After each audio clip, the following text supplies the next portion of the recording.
নমস্কার বন্ধুরা, শুভ সকাল। তো তোমরা সবাই কেমন আছো? আশা করছি সকলে ভালো আছো, আর আমি অনেক ভালো আছি তোমাদের আশীর্বাদে। আজকে একটা নতুন রকমের ব্লগ ভিডিও নিয়ে চলে এসেছি তোমাদের কাছে। স্কিপ না করে পুরো ভিডিওটা দেখবে। ভিডিওটা ভালো লাগলে অবশ্যই লাইক কমেন্ট শেয়ার করতে ভুলবে না। তো এখন বাজে সকাল ওই 7:30। ঘুম থেকে উঠেছি অনেক আগেই, ব্রাশ ফ্রাশ কিছুই করা হয়নি। ব্রাশ ট্রাশ কিছুই করা হয়নি। এতক্ষণ বসে দিদি জামাইয়ের সঙ্গে বসে বসে আড্ডা মারছিলাম সকলে মিলেই। তো এখন আমি ব্রাশ করবো, ব্রাশ হাতে নিয়ে নিয়েছি। আর গোটা দিন কি করবো না না করবো তো সব কিছুই তোমাদের সঙ্গে শেয়ার করবো। দিদির বাড়িতে কী করছি না না করছি, তো তার জন্য গোটা দিন তোমাদের আমার সঙ্গে থাকতে হবে। তো আমার সাথে থাকো আর ব্লগটা দেখতে থাকো। চলো এবার তাড়াতাড়ি গিয়ে ব্রাশটা করে আসি। আমি এবার ব্রাশটা হাতে নিয়ে বাথরুমে চলে এসেছি ব্রাশ করতে। ওদিকে দিদিও শুয়ে আছে, তোমাদের দাদাভাইও শুয়ে আছে। তোমাদের দাদাভাই তো ঘুম থেকে ওঠেনি, আর দিদি তবুও উঠে হাত মুখ ধুয়ে নিয়েছে। তো তারপরে ঘরটা ঝাড় দেওয়া হয়েছিল না, বাসি ঘরটা আমি ঝাড় দিয়ে নিচ্ছি। আর ঘরটা আজকে আর মুছতে গেলাম না, কারণ গতকালকে ঘর মুছতে গিয়ে আমার সঙ্গে একটা অ্যাক্সিডেন্ট ঘটে গেছে। যদিও আমি ঘরটা মুছিনি, বড়দি মুছেছিল, কিন্তু আমি যখন হেঁটে আসছিলাম হঠাৎ করে পড়ে গিয়ে আমার কোমরে না একটু চোট খেয়ে নিয়েছি। তো ওই জন্য আমি আর সাহস করে গেলাম না। আর এদিকে দিদি উঠে চা বসিয়ে দিয়েছে। তো তারপরে দিদি আমাকে বলছিল, চল ছাদ থেকে একটু ঘুরে আসি, রোদ উঠেছে, একটু রোদ্রে দাঁড়িয়ে আসি। তো বললাম ঠিক আছে চল। এদিকে চা আর সব কিছু দিদি বসিয়ে দিয়ে গেছে। তারপরে দু বোনে আমরা টুকটুক করে হাঁটতে হাঁটতে এবার ছাদে চলে যাচ্ছি। দিদি আর আমি একটু ছাদে আসলাম ঘোরাফেরা করতে, মানে সকালবেলার আবহাওয়াটা উপভোগ করতে আসলাম দিদি আর আমি। তো ওখানে কিন্তু চা হচ্ছে, চা বানানো কমপ্লিট হয়নি। ওই যে দিদি বড়দি, হ্যাঁ তো দিদি আর আমি একটু ঘোরাঘুরি করছি। আর আমাদের পিছনে ওই যে সদর হসপিটাল, তাই তো দি দেখতে পাচ্ছ, ওটা হচ্ছে মালদা সদর হসপিটাল। ওই যে কতটা দেখতে পাচ্ছ জানি না।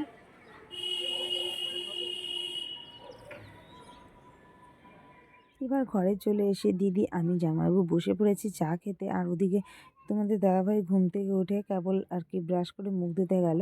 তো এদিকে চা ঠান্ডা হয়ে যাচ্ছিলো, অন্য অন্য কাজ বাজ আছে, সেই কাজ বাজগুলো করতে হবে।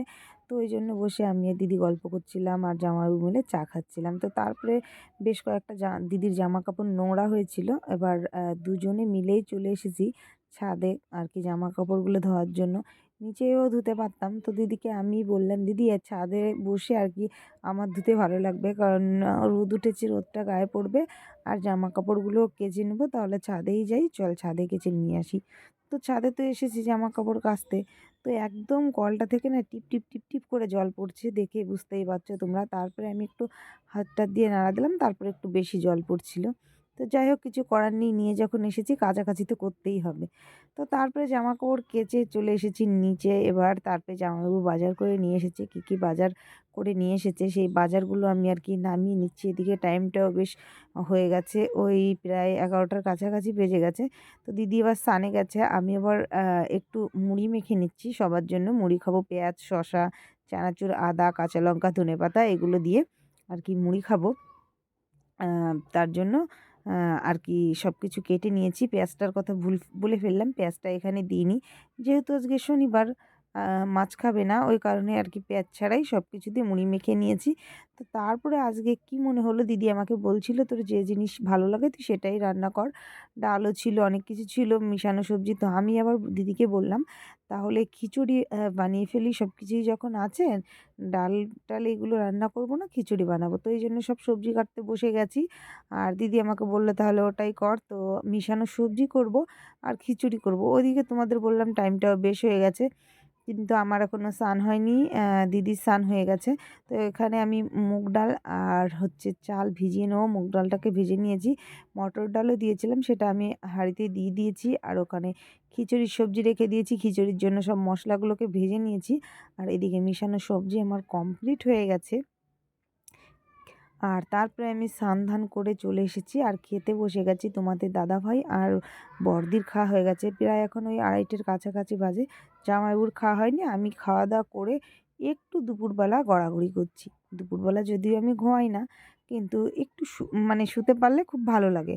আর এদিকে মাম্মামকে ভীষণ মিস করছিলাম। মাম্মাম তো বলছিল, ভিডিও কলিং করছিল, বলছিল, মাম্মাম তুমি কিন্তু আরও 2 দিন থাকবে, আমি আসবো, তারপরে তুমি যাবে। আমি বললাম আচ্ছা ঠিক আছে। আর এদিকে ছাদে তারপরে চলে আসলাম উঠে। একটু ঘোরাফেরা করতে। আর এদিকের মানে দৃশ্যটা দেখতে দারুণ লাগছিল, সূর্যটা অস্ত যাচ্ছিল আর এদিকে পাখি পক্ষ করে কিচিমিচি ডাকা, মানে সব মিলিয়ে দারুণ একটা ভিড় ছিল। তো তারপরে জামা কাপড়গুলো তুলতে আমি চলে আসলাম, মানে জামা কাপড়গুলো তোলার উদ্দেশ্যে নাই, এসেছিলাম একটু বিকেলবেলা ছাদে ঘোরাফেরা করব। তো তারপরে আবার ভাবলাম জামা কাপড়গুলো শুকিয়ে গেছে আর এদিকে সন্ধ্যাও লাগতে গেল, জামা কাপড়গুলো তুলে নিয়ে আমি যাই। তো সব জামাকাপড়গুলো এখনও শুকায়নি। কিছু, কিছু ভিজা আছে। বেশ মোটা, মোটা কয়েকটা জামাকাপড় সেই সমস্ত জিনিস শুকায়নি। আর বাদবাকি জামাকাপড়গুলো শুকিয়ে গেছে। তো এবার সবগুলোকে আমি তুলে নিয়েছি। এবার নিচেই চলে যাব। আর এদিকে বিস্কুটগুলো সকালবেলা জামাইবাবু নিয়ে এসেছিল, কিন্তু বিস্কুটগুলো প্যাকেট থেকে খুলে ভরা হয়নি। তো দিদি এখন ভরে নিচ্ছে আর আমাকে বলছে, "বিস্কুটগুলোও ভরিসনি।" তো তারপরে আমার খিদে পেয়ে গেছিল। আমি ২ টো বিস্কুট নিয়ে নিলাম। আর ২ টো বিস্কুট নিয়ে আমি খাবো এখন। আর জামাইবাবু কোথায় যেন বাইরে গেছিলো, সেখান থেকে আসলো। তোমাদের দাদাভাই ঘরে নেই, আমি জানি না কোথায় বাইরে যেন গেছে। বাইরে একটু হাঁটাহাঁটি করছে হয়তো। আর আমি বিস্কুট দুটো নিয়ে খেতে, খেতে এই রুমে চলে আসলাম। দিদি কিন্তু ওদিকে চা বসিয়েছে, এবার যেয়ে চা খাবো। আর আমি আবার বিস্কুট নিচ্ছিলাম বলে দিদি বলছিল, "দেখো বন্ধুরা, আগে ৩-৪টে বিস্কুট খেয়েছে আর এখন আবার নিয়েছে। আর আমার ৫টা বিস্কুট হলে ১ সপ্তাহ চলে যেত।" তো আমি ওর বললাম, "না বন্ধুরা, তোমরা কিন্তু সাক্ষী আছো, আমি ২ টো বিস্কুট খেয়েছি আগে, পরে খাচ্ছি।" তো তারপরে দুপুরবেলার রান্না-বান্না বেশ খানিকটা আছে, খিচুড়ি। তো এই কারণে আমি আবার শুয়েছিলাম, দিদিও শুয়ে আছে ওই রুমে। তো দিদি আবার বলছিল, "তাহলে অনেকটা খাবার যখন আছে একটু রুটি আর আলু ভাজি করে নে, এটাই সবার খাওয়া হয়ে যাবে।" তারপরে আমিও ভাবলাম যে হ্যাঁ, তাই তো। আর খিচুড়ি যেহেতু আমার খুব পছন্দের আর কি খাবার, আমি খুব ভালো খাই। তো দিদির আর আমার খিচুড়ি হলে কিছুই লাগবে না। তো তোমাদের দাদাভাই বলেছিল রুটি খাবে। তো দাদাভাই জামাইবাবুর জন্য আর রুটি আর কি করছিলাম, আর একটু আলু ভেজে নিচ্ছিলাম। ওদিকে মিষ্টি নিয়ে এসেছিল, গরম মিষ্টি, তো এটা দিয়েই হয়ে যাবে ওদের।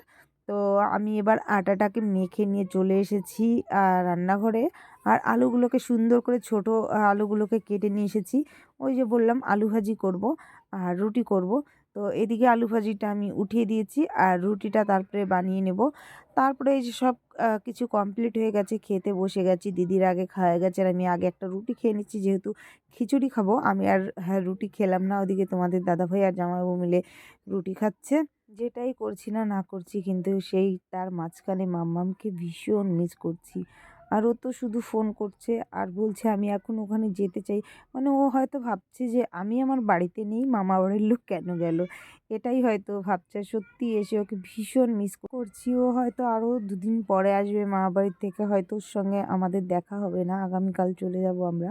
তো এবার গরম মিষ্টি খেয়ে নিচ্ছি, দেখতে পাচ্ছ। তো ভিডিওটা এখানেই শেষ করছি। তোমাদের যদি ভালো লাগে অবশ্যই একটা লাইক করে দিয়ে, দেখা হচ্ছে নতুন অন্য যে কোনো ভিডিওর সঙ্গে। শুভ